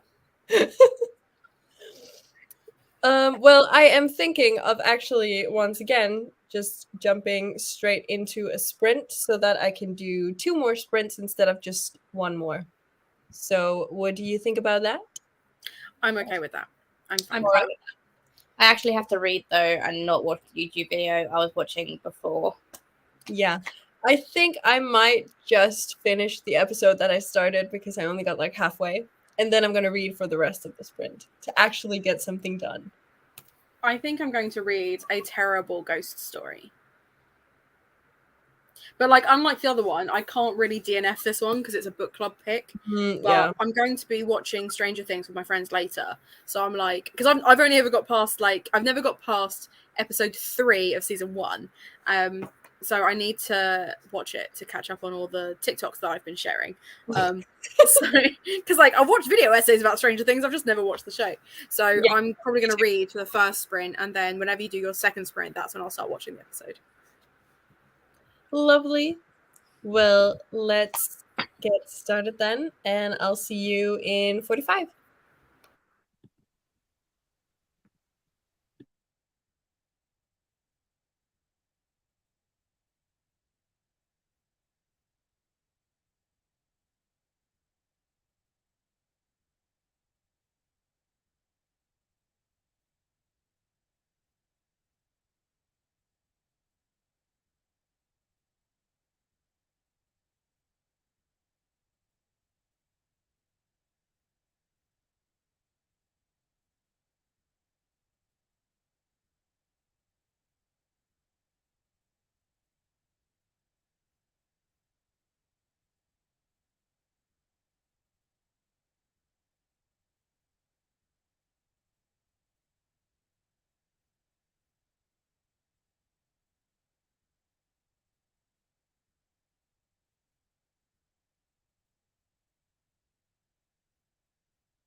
Hey, hey, hey. Hey, hey, hey. So, did we actually do some reading this time around? I did. I read 3 whole pages and then I DNF'd it. Why? So, have you read the Cassidy Blake series by V.E. Schwab? No, but I've heard of it. Okay. So, I gave it 3 stars overall because it was very like paint by numbers ghost story. And I've been trying to work out what it is about this that I don't like. And I've realized it's because it's the Cassidy Blake series, but trying to be YA with no stakes whatsoever. I see. So I got to about page 186 and that's it. I'm tapping out. So I think it's really fun because you're like, I have to finish it because it's a book club pick. And now you're like, nope, not gonna do it. Not gonna do it. Well, the thing is, we were going to squeeze the books that we were reading into like multiple books into live streams anyway, because we're already like 6 months behind on the live streams we're supposed to be having because I moved and Kelly was going through some stuff and like we just haven't had time, like our time, because she lives in South Africa, so our timetables just haven't matched up at all for about 6 months anyway. So we're going to be squeezing multiple books in anyway. But I wanted to like, I've DNF'd maybe 2 book club books in my entire booktube career.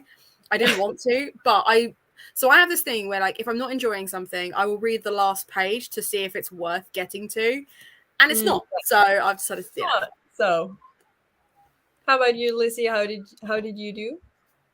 I read 54 pages. Very nice. So I got to page 200. And how do you feel about it? Do you like? I got to the bit that's now been taken out of the final copies because this was obviously the Illuma crate when it was still, there was the whole controversy about the dreadlocks. That part is still in this edition of the book. So that was real uncomfy to read, and I'm like, oh yeah, no, I can this was a misstep. But I totally respect that Naomi Novik actually listened and did end up revising any further additions and apologizing and saying that she understood that what she did was wrong. But it was real uncomfortable to read. Like, I'm not gonna lie about that. Especially when you know the outcome, like what happened within like the general book community about this. But I'm enjoying it. I'm kind of waiting for things to happen now because I'm kind of in this like a weird like dip where not a lot is really going on. Yeah. And I'm like, there's still 130 pages left or something. And I'm like, is something going to happen soon? Like, I don't know. I felt like that as well when reading it.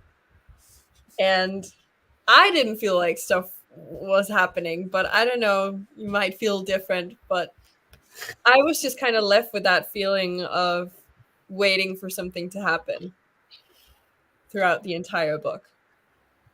I mean, I know nothing like massive is going to happen because I think that's going to happen probably in the next book and like the last book in the trilogy. Like, I feel like this is really setting up the stage for those stories. Like, she is a junior at the moment, like she's not a senior yet, and I feel like when she becomes a senior, everything is going to turn to shit. And like they are alluding to like her powers and stuff, so I feel like that is going to be important. I am enjoying it. I'm kind of like, how important are these next 120 odd pages or something? Like, how important were they? Like, could you not have like trimmed it down a bit? I don't know. That might just be me. I completely understand how you feel. The only thing that made me a little bit interested in picking up the second one was like the last 2 lines of the book. They kind of wheeled me back in, but not enough for me to actually continue.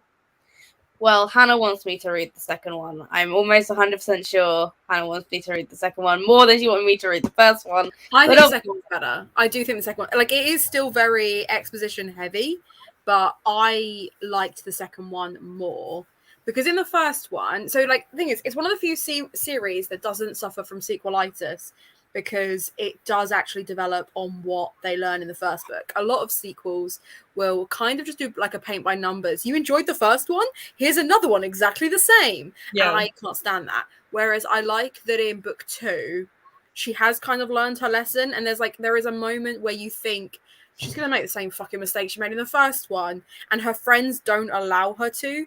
And the fact that in book 2 she has friends who hold her accountable shows that she has actually learned from the mistakes she made in the first one, which is to keep everyone at fucking arm's length and be like, no, I'm a monster. And it's like, bitch, shut up. You're not a monster. You're fine.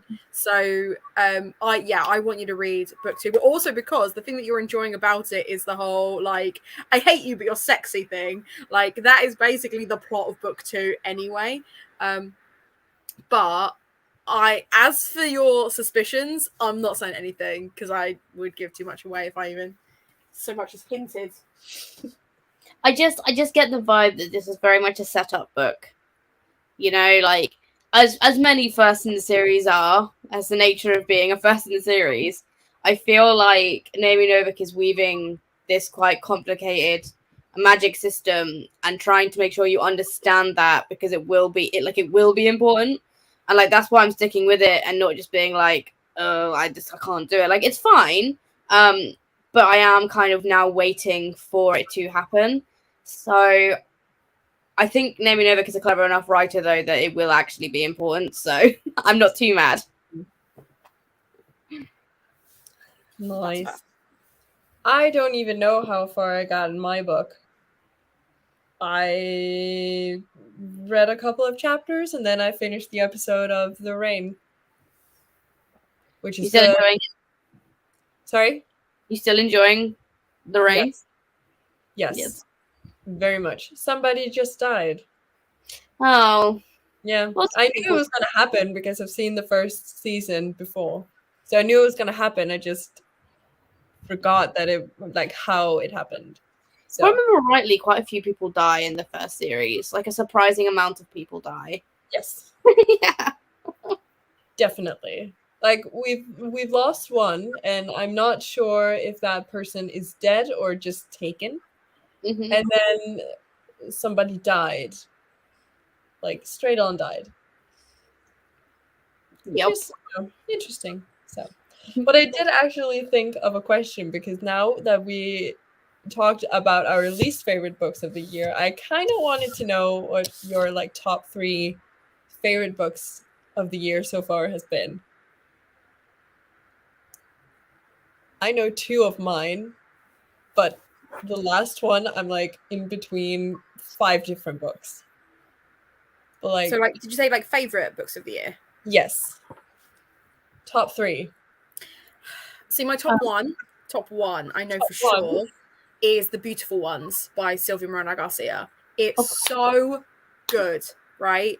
And it is it's the perfect romance novel, but it is also it's a perfect historical novel. It's got telekinesis out of fucking nowhere. It's so good. It's like a telenovela, but with class. It's everything Bridgerton wishes it was, but could never be. Could never be. It's so good. It's so good. So that would be top tier, right? Sounds very interesting, yeah. I would also have to say, because I read it this year, that Dead or Alive, which is the penultimate book in the Skullduggery series, chef's kiss. So good. So good. And it has such a climactic, dramatic ending that I was just like, what? It's so good. Lovely. What about the third one? Third one is trickier, because now I have to remember which one of the other 87 books I've read this year I liked as much as those 2. I feel the exact same way, because I have 2 that are for sure some of the best that I read this year, but then the third one I'm like, what do we want to pick for that? I think I've had 6 5-stars so far this year. That's not bad. No, I'm actually really happy about that. I might go with either Punching the Air by Ibiza Boy, which was just really sad, but really, really beautiful, or Darkwood which was just like a hilarious middle grade. It's just such a good time. And like it's a running joke between Lizzie and I that when I don't know how to tell people why a book is good, I'll just be like, it was a good time. Like it really started with Darkwood because I didn't know how else to describe it. But it just is really like a valid reason, because you can like a book without being able to explain why and with still finding a million flaws in it. I feel like that with The Raven and the Dove. There are so many things in it where I'm like, that doesn't make sense, and I don't really like that, but I still love the book as a whole, and because it was a good time. It was a good time. The thing is, like, a book can be scary, but it can still be a good time. A book can be sad, and it can still be a good time. Like, it made me feel things. It's 5 stars. It's a good cry. Mm-hmm. Yes. How about you, Lizzie? What's your top 3? Okay, so top 1 has to go to Clara and the Sun by Kazuo Ishiguro. I will not stop talking about this book, and I probably won't stop thinking about this book. And my dad read it recently, and he finished it while I was on holiday for a weekend, and he finished it at the hotel, and he came to me and went, sad, innit? I was like, yes, it was. And he said, I'm going to reread it. My dad doesn't reread books because he has a pile that he gets through. He maybe reads like 3 books a year. But he said he's going to make sure he rereads it because he wants to see things he's missed in the plot. And I was like, that's how I know it's a good book. Yes. Then it will be Horseman by Christina Henry because I fucking loved it. It's a Sleepy Hollow retelling and, you know, a hashtag good time, as Hannah would say. Good time. And then number 3 is Iron Widow by Zirin. I've heard such good things about that one. That one I literally read very recently. It's so good and refreshing to see this female character who like is willing to be brutal and like actually go the distance. Like it's really refreshing to see a strong female lead because was that a Hercules reference? Huh? Was that a Hercules reference? Yes, it was. But because in YA books you sometimes get female characters who are a bit of a wet blanket, which is my new favorite phrase. Just kind of like lets everything happen around them, and Zetian, the protagonist in Iron Widow, is like, no, not doing it. We love that. Those are probably my top 3. Like, and I was thinking which 3, and I was struggling because I also would say Rules for Vanishing, and I can't remember the author name, but that was a really creepy horror book that I read that kind of hit me from left field because it was genuinely creepy. We love that. What about you, Solka? I am gonna say Caraval. First of all, I finished that last week, I think. It was not what I expected, but it was better than what I expected. Like I was expecting circus vibes, and I got that, but darker in my opinion. So I really did like it, and I'm excited to continue the series. And I'm also gonna have to say The Prison Healer. Freaking loved it. Loved the ending. Need to get to the second one. The third one is difficult because I have 3 that I want to pick for it. But I think I'm gonna have to say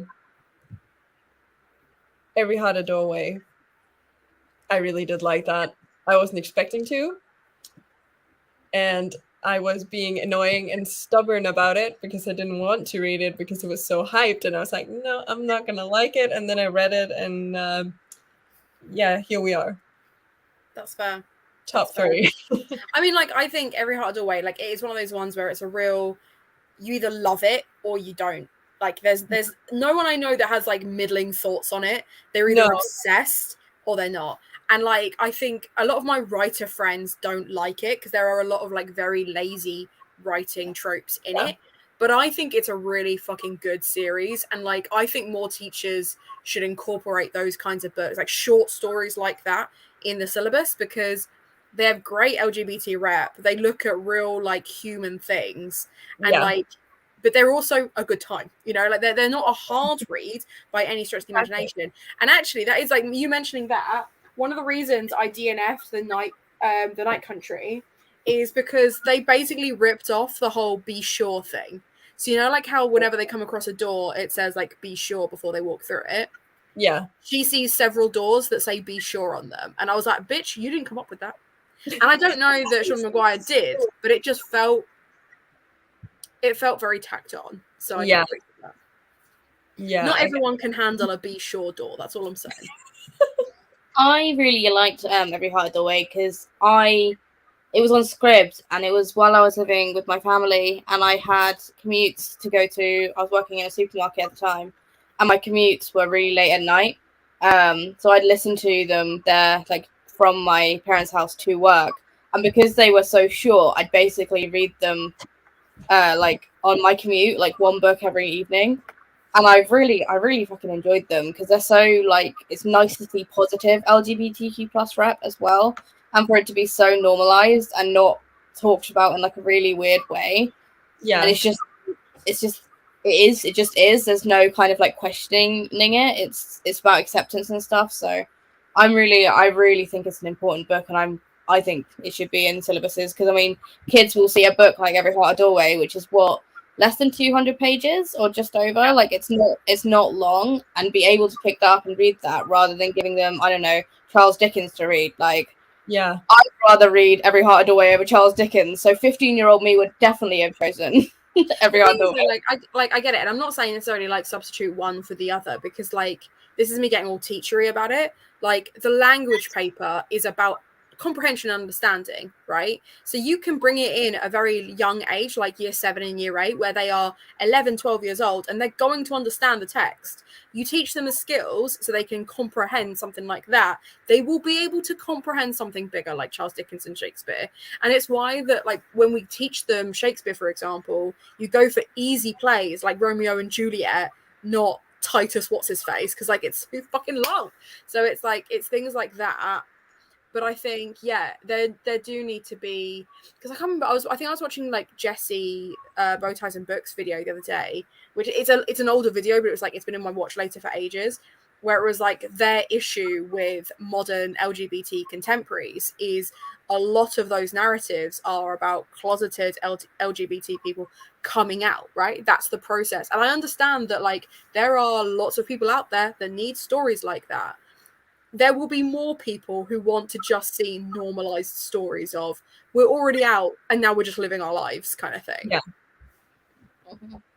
So, or being kidnapped by goblins, each to their own, you know? Yes.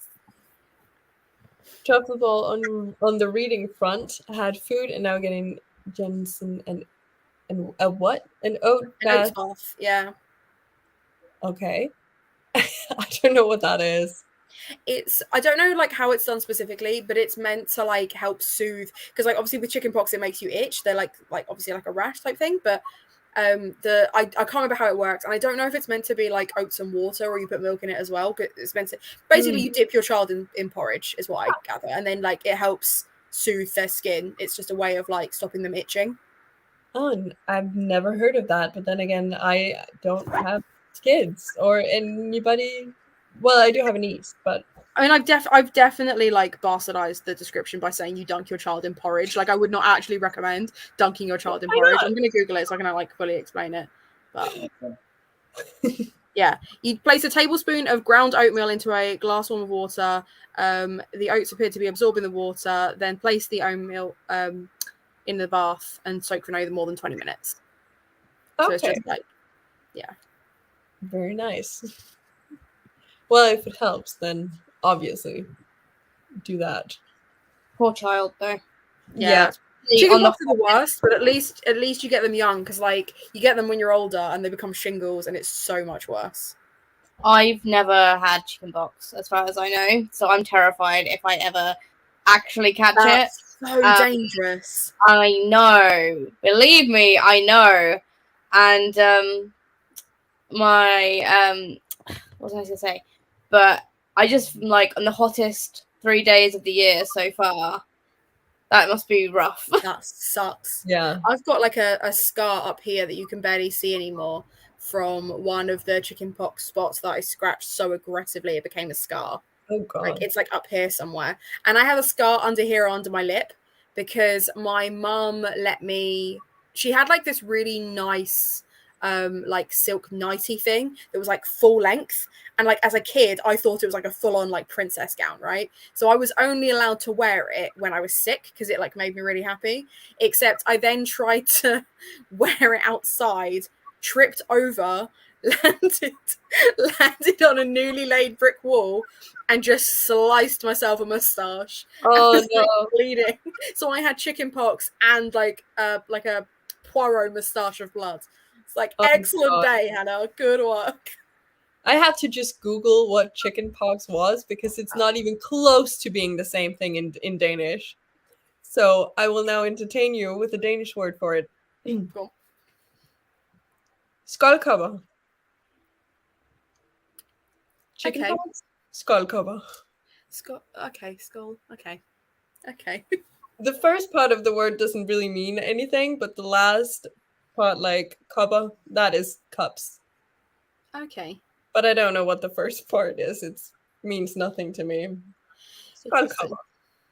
I had it twice as a kid. I know you're not supposed to be able to do that, but the first time around I didn't have a lot, and the second time around I was completely covered. So, yay me! Because you're meant to be like immune to it afterwards, or at least it like fills you with enough of the antibodies that you'll be able to fight it off, so it doesn't become shingles again. So I think you can get it more than once. It's just you're Yeah, safer it's just if you not get it as a kid. yeah, Yeah. exactly. Yeah, I remember my mom told me that the doctor said that it was because the first time around was a very limited amount, so it didn't really create anything Yeah. to help avoid the second time around. So, No, that's fair. I but feel I really don't. sorry for my mom because all three of us got it at the same time. Oh God. So like I think I was like 5. My brother would have been like 3, and my youngest would have been like 1. Like I think it was around. I might have been 6, but it was like definitely like around that age. And I'm almost 100% sure all three of us, either that or my brother and I got it at the same time, and then my youngest brother got it later. But I know for sure that my brother and I had it at the same time.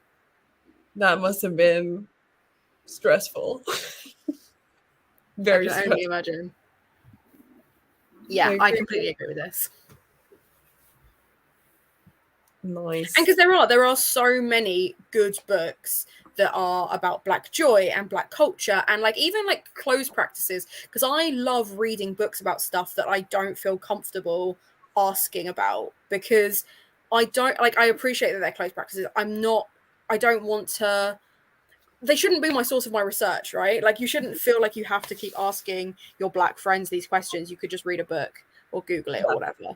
But I really like it when you see like stuff like that, and it's positive. Do you know what I mean? As opposed to like trauma. And it's why I get doubly mad about white authors who then use Black pain for profit. Yes, I agree. It makes no sense at all. They really should not. Are you ready for a last sprint of the day? Yeah, but I'm going to be honest. I will be watching Stranger Things. I will not be reading. I'm thinking of only doing 30 minutes. Is that okay with you guys? Yep, yeah, that's fine. All right, let's get the timer on. See you in 30 minutes. See you in 30 minutes.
Hey.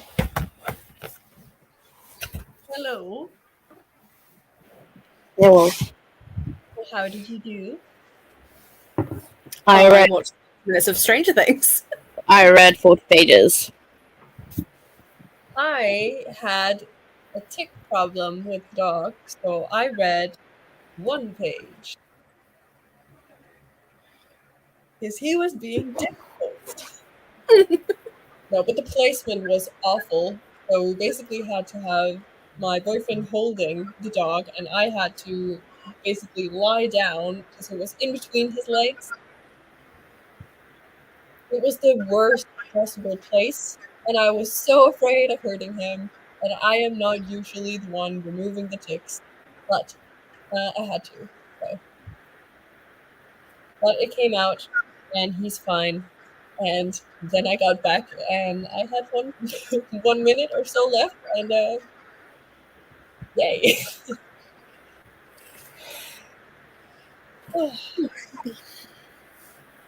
I think I will end the sprint here, so I can go and walk the dog because it is way overdue.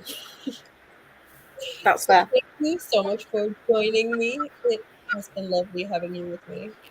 Oh, thanks for having us. Yeah, thank you for having me. Anytime. And I believe I have already added both your channels in the caption, so feel free to go and find these lovely ladies there. So yeah, thank you to everyone who joined us, and bye.